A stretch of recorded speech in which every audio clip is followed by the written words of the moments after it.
नमस्कार दोस्तों, ऑनलाइन गुरुकुल में एक बार फिर आप सभी का हार्दिक स्वागत है। गाइस 18 तारीख की एनटीपीसी के फर्स्ट शिफ्ट के क्वेश्चंस आपके सामने आ चुके हैं। क्वेश्चंस आपको 100% जेन्युइन मिलेंगे और ज़्यादा से ज़्यादा मिलेंगे। इस वीडियो में आपको 35 से ज़्यादा क्वेश्चंस मैं करवाऊंगा। वीडियो भले ही लेट हो सकता है, लेकिन आपको इस चैनल के ऊपर कम से कम 10 मिनट के भीतर आपके 35 से ज़्यादा क्वेश्चन मिलेंगे। अगर आपको ऐसा लगता है कि नहीं वीडियो लेट है और इसके पहले आपको 8-10 क्वेश्चन देख के आप जल्दबाजी में करना चाहते हैं, तो बहुत सारे वीडियोज़ यूट्यूब पर अवेलेबल हैं, आप उनको देख सकते हैं। लेकिन यहाँ पर केवल उन्हीं के लिए है जो सीरियस एस्पिरेंट्स हैं, जिनके टाइम की वैल्यू बहुत है। तो 10 या 11 मिनट के भीतर आपको 30-35 ज़्यादा क्वेश्चन, साथ ही साथ मैथ और रीजनिंग का क्या किस प्रकार का आया था वो बारे में हम डिस्कस करके अपना खत्म कर देते हैं। ज़्यादा लेंदी करने की जरूरत नहीं है। तो बिना कोई टाइम बर्बाद किए वीडियो को स्टार्ट करते हैं। सबसे पहला आपका क्वेश्चन था कि 1916 में कांग्रेस के अधिवेशन की अध्यक्षता किसने की। तो आपको सभी को पता है कि अंबिका चरण मजूमदार जी ने की थी। और उसके बाद में ये आपके कांग्रेस से संबंधित हर शिफ्ट में तकरीबन एक ना एक कोई गोलमेज सम्मेलन, कभी कोई सम्मेलन, कभी किस मुस्लिम लीग की स्थापना, हर बार हर शिफ्ट में कोई ना कोई क्वेश्चन आता है। तो शायद इस टॉपिक को आपको बेहतर तरीके से तैयार कर लेना चाहिए। हॉर्नबिल त्यौहार कहाँ मनाया जाता है। तो आपको ये नागालैंड में मनाया जाता है। और नागालैंड के सीएम की बात की जाए तो नेफ्यू रियो है, 8 मार्च 2018 से हैं। और उसके बाद में अगर इनका नागालैंड के गठन की बात की जाए, क्योंकि कल के स्विफ्ट में आपका आया था कि महाराष्ट्र और आपका गुजरात है वो कब सेपरेट हुए थे, तो इसी तर्ज के ऊपर मैंने सोचा शायद एक्स्ट्रा फैक्ट आपको बता दूं। 1 दिसंबर 1963 में नागालैंड का गठन आपका हुआ था। ठीक है, अगला क्वेश्चन आपका, सबसे ज़्यादा रेलवे की सुविधा किस राज्य में। तो सबसे ज़्यादा एक्सटेंसिव नेटवर्क जो रेलवे का है वो आपका यूपी में है और 8,726 किलोमीटर की लंबाई की बात की जाए। और सेकंड नंबर पर आपका राजस्थान आता है 5,780 किलोमीटर के ऊपर। एक क्वेश्चन आपका आया था, टेस्ट ऑफ माई लाइफ के लेखक कौन है। तो ये आपकी युवराज सिंह है। ये उनकी ऑटोबायोग्राफी आपको पता होना चाहिए, उनकी आत्मकथा ऑटोबायोग्राफी। इसके लेखक कौन है, Yuvraj Singh, test of my life के। एक क्वेश्चन था आपका।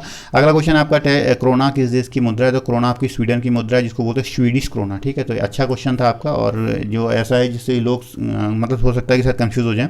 अगला क्वेश्चन आपका, करो या मरो का नारा किसने दिया। तो बहुत ईजी है, ये आपका महात्मा गांधी ने दिया था। नेक्स्ट आपका क्वेश्चन था, आगरा का किला किसने बनवाया। तो आपका आगरा का किला अकबर ने बनवाया था। और ये कुछ फैक्ट इसके बारे में जान लेते हैं। ये आपका लाल बलुआ पत्थर का बना हुआ हो सकता है, आपसे पूछा जाए कि आगरा का किला कौन से पत्थर से बना है। तो आपका लाल बलुआ पत्थर से बना है और 1654 ईस्वी में इसको बनवाया था विजय करने के पश्चात में अकबर ने।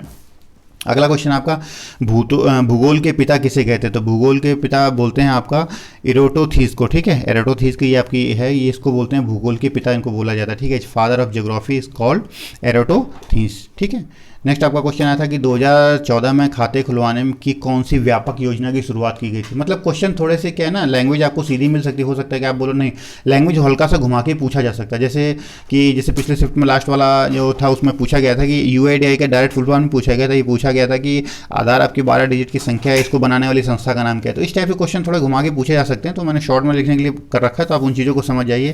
हूबहू क्वेश्चन तो किसी को ऐसा बहुत कम होता है कि याद रहे इतने सारे क्वेश्चन, तो इसलिए थोड़ा इन चीज़ों को समझिए। ये था कि 2014 में खाता खुलवाने की सबसे व्यापक योजना कौन थी। तो आप सभी को पता है जनधन योजना थी, जो 2014 में प्रधानमंत्री मोदी द्वारा शुरू की गई थी। एक क्वेश्चन था आपका, जो इसमें से 4 ऑप्शन दिए गए थे उनमें से कौन सी अपने इंडिया की संस्था है। ठीक है, और विदेश की नहीं थी। जैसे डीआरडीओ में एक ऑप्शन था, और नासा था, डब्ल्यूटीओ था, तो सब ये बाहर की हैं। और उसके बाद डीआरडीओ है, defence research and development organisation, ये आपका है स्वदेशी इंडिया की है। ये वेपन की अपनी सरकारी संस्थान है, वेपन निर्माण करती है। तो मैं आपसे जानना चाहूँगा कि डीआरडीओ का हेडक्वार्टर कहाँ है, प्लीज़ आप मुझे कमेंट बॉक्स में बताएं। अगला क्वेश्चन था आपका, 2017 में कच्चे तेल के उत्पादन में द्वितीय स्थान पर कौन था। तो 2017 में कच्चे तेल के उत्पादन में द्वितीय स्थान के ऊपर, देखिए हर साल डाटा बदलता रहता है। ये 2017 का डाटा था, तो उस समय शायद यूएई के बाद में कोई था। ठीक है, अगर करंट की बात की जाए तो करंट में यूएसए है फर्स्ट स्थान पर, सऊदी अरेबिया सेकंड पे, और रशिया थर्ड स्थान के ऊपर है। ठीक है, आपको जान के आश्चर्य होगा यूएई शैल उत्पादन में नंबर 1 जगह पे है। अगला क्वेश्चन आपका, बेटी बचाओ बेटी पढ़ाओ योजना का उद्देश्य क्या था, क्या एम क्या था इस योजना को शुरू करने का। तो देखिए इस योजना को शुरू करने का उद्देश्य था लिंग अनुपात में सुधार करना। वहाँ पर दिए गए ऑप्शन के हिसाब से जो लिंग अनुपात होता है, जैसे कि आप सभी को पता है कि जैसे ही भ्रूण में कन्या होती है तो उसको टेंडेंसी कई स्टेट्स के अंदर है क्या है, उनको मार डालते हैं। तो इसलिए जो इसका मुख्य उद्देश्य था वो लिंगानुपात में सुधार करना था। एक क्वेश्चन आपका था कि विपरीत दिशा में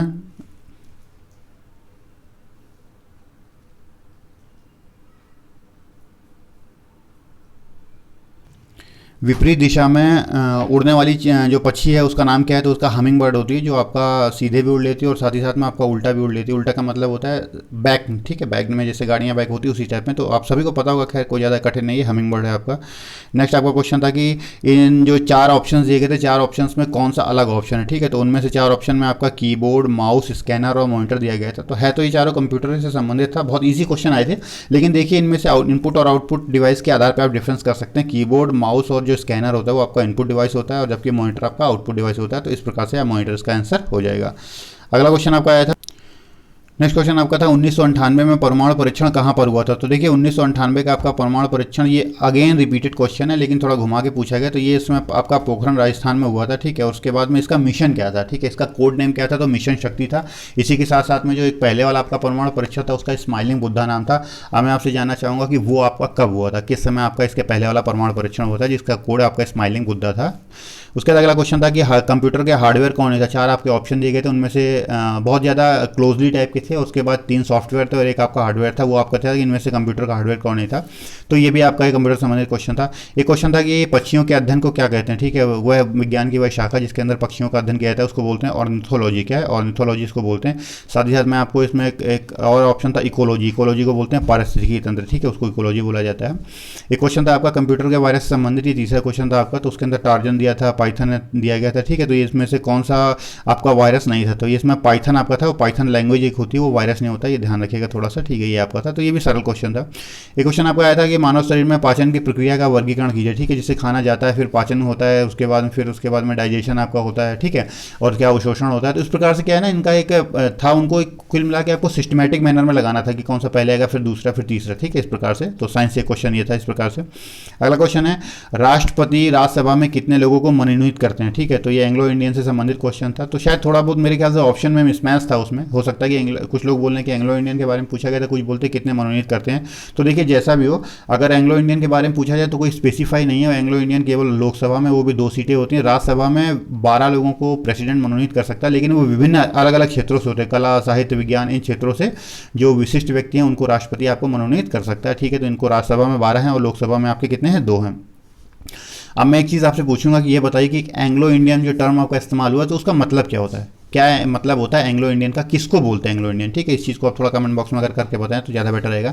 अगला क्वेश्चन आपका है कि अरब सागर के समांतर में कौन सी रेलवे, ठीक है, कौन सी रेलवे अरब सागर के समांतर। तो ये आपकी कोंकण रेलवे है, वो आपके अरब सागर के समांतर पड़ती है। एक क्वेश्चन था आपका अल बरूनी किसके शासनकाल में भारत आया था। तो अल बरूनी आपका महमूद गजनवी के शासनकाल में भारत आया था। नेक्स्ट क्वेश्चन है आपका संसद के संयुक्त सदन को बुलाने का अधिकार किसको है, ठीक है। संयुक्त सदन मतलब जो राज्यसभा और लोकसभा होता है उन दोनों को बुलाने का अधिकार और संबोधित करने का अधिकार किसको होता है, प्रेसिडेंट को, ठीक है। प्रेसिडेंट ऑफ इंडिया को ही अधिकार होता है। एक क्वेश्चन था आपका गोल्डन ट्रायंगल टूरिज्म, ठीक है, इसमें से कौन नहीं आता है। जो 4 आपके शहर दिए गए थे, ठीक है, उनमें से शहर स्टेट जो भी मान लें आप, उनमें से गोल्डन ट्रायंगल टूरिज्म में कौन सा नहीं आता है। तो उसमें लखनऊ नहीं आता, ठीक है। उसमें दिल्ली आपका आता है, आगरा आता है, आपका जयपुर है अगर बात की जाए, तो लखनऊ आपका ऑप्शन दिया था वो आपका नहीं आता, ठीक है। एक क्वेश्चन था आपका चंपारण का सत्याग्रह कब शुरू हुआ। तो चंपारण का सत्याग्रह आपका 1917 ईस्वी में शुरू हुआ था, ठीक है। और इसी के साथ साथ में ये आपको टोटल में आगे क्वेश्चन हो गए, मैंने बहुत जल्दी कराए हुए हैं। और मैं एक चीज़ आपसे बोलूँगा कि अगर आप रेलवे का एग्जाम दे रहे हैं तो डेफिनेटली आपने एनटीपीसी में स्टेशन मास्टर को भी अपनी चॉइस प्रेफरेंस भरा होगा। तो अगर आपने इसके पहले मेडिकल कभी दिया नहीं है तो आप ये चीज़ जरूर चेक कर लें कि कलर ब्लाइंड आप हैं या नहीं, क्योंकि रेलवे में जिस बुक से कलर ब्लाइंडनेस का टेस्ट होता है उसी बुक से मैंने वीडियो बनाया है। वो इसियारा की 38 प्लेट का एडिशन है, आप उसको देख के एक बार ये चेक कर सकते हैं whether you are colour blind और नॉट। क्योंकि हो सकता है कि शायद आपने पोस्ट प्रेफरेंस फर्स्ट में अपनी स्टेशन मास्टर दे रखी हो, आपका सिलेक्शन हो जाए, जब वो मेडिकल हो तो वहाँ पर आप कलर ब्लाइंड निकलें और आप बिल्कुल आपके पूरे अरमान टूट जाएँ। क्योंकि उस अभी बात आपके हाथ में, जब सेकंड फेज़ का एग्जाम आपका होगा, सेकंड फेज़ का एग्जाम आपका अलग अलग पे बैंड के हिसाब से होता है। 6 लेवल का अलग होगा, 5 का अलग होगा, 3 का अलग होगा। तो आपने अगर मान लीजिए फर्स्ट प्रायोरिटी अपनी पे बैंड 6 भर रखी है तो आप एक काम करें, जो फर्स्ट प्रायोरिटी वाला है उसको छोड़ दें, आप जो 5वां पे बैंड है उसको आप दे दें, तो वहाँ आपका सिलेक्शन हो जाएगा। तो ये चीज़ थोड़ा सा बता सकते हैं, तो जब आपको पता होगा तब तो प्लीज़ एक बार उसको जरूर देखें। और साथ ही साथ अगर मैथ की बात की जाए तो मैथ ज़्यादा कोई कैलकुलेटिव नहीं थी और थोड़ा बहुत फॉर्मूला बेस के ऊपर था, उसके बारे में हम रात में डिस्कस करेंगे, कंसोलिडेटेड वीडियो लाएंगे केवल मैथ के बारे में। और रीजनिंग आपकी फिगरेटिव जैसा हमेशा आता है, फिगरेटिव बहुत कम थी, जैसे डाइस नहीं था आपका, फिगर रीजनिंग आपका नहीं था, काउंटिंग, मिरर इमेज, ये सब नहीं आपके इस टाइप से आ रहे हैं। तो सबसे ज़्यादा वेन डायग्राम, सोलोलिज्म, इनसे ज़्यादा क्वेश्चंस आपके आ रहे हैं। और आपका नंबर सिस्टम से जो आपकी नंबर रीजनिंग है वो जा रही है, वो ज़्यादा कोई कठिन नहीं है, ठीक है। और डीआई से आपके सवाल आ रहे हैं। तो इसी के साथ वीडियो को समाप्त करते हैं, मिलते हैं नेक्स्ट वीडियो में, तब तक के लिए जय हिंद दोस्तों।